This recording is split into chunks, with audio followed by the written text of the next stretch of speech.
United States has said its special forces have killed a senior figure in the Islamic State group in Somalia, along with 10 associates. Bilal al-Sudani is alleged to have been central to the group's operations right across Africa. Well, joining me now from Nairobi is our Deputy Africa Editor, Anne Soy. Anne, just give me a little more detail on what it appears US Special Forces did.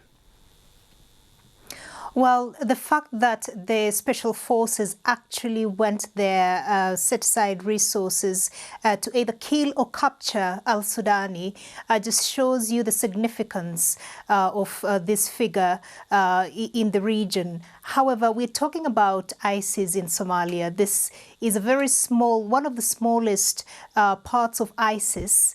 However, it is thought that they are more important in that region for financial reasons. They are a conduit for finances going to other regions of the world for ISIS.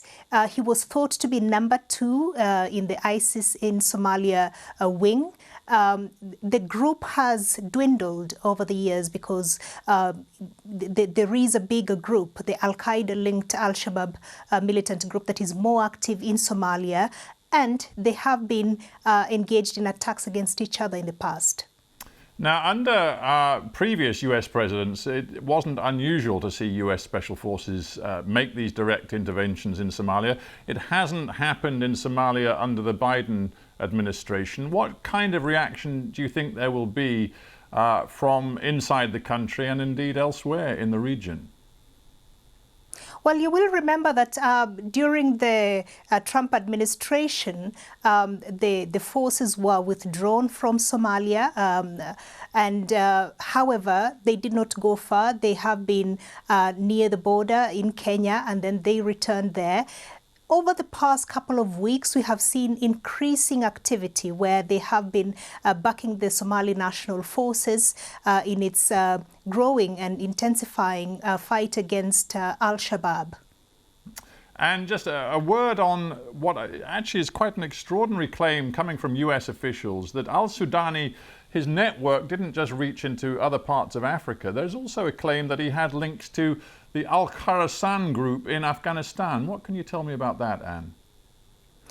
Yes, we are seeing analysis coming out. You know, he wasn't a figure that was very well known outside, but he was clearly in the radar of the Americans. And it's because of that financial hub activity in the north of Somalia that has been not only going to Afghanistan, but we also understand some of it has been going to Iraq and the Levant. And so it is an important group in that sense. He is part of a group that is headed by Al-Qarar Abdul Qadir Mumin in northern Somalia. And it's a very remote location, so some of the information has been trickling out of that remote location very slowly. However, ordinarily, what we have seen more in Somalia, a lot of the American activity in Somalia has been drone attacks. But in this particular case, they did send the special forces there. So it was an important operation for them. All right. Well, Anne, thank you for bringing us the very latest. And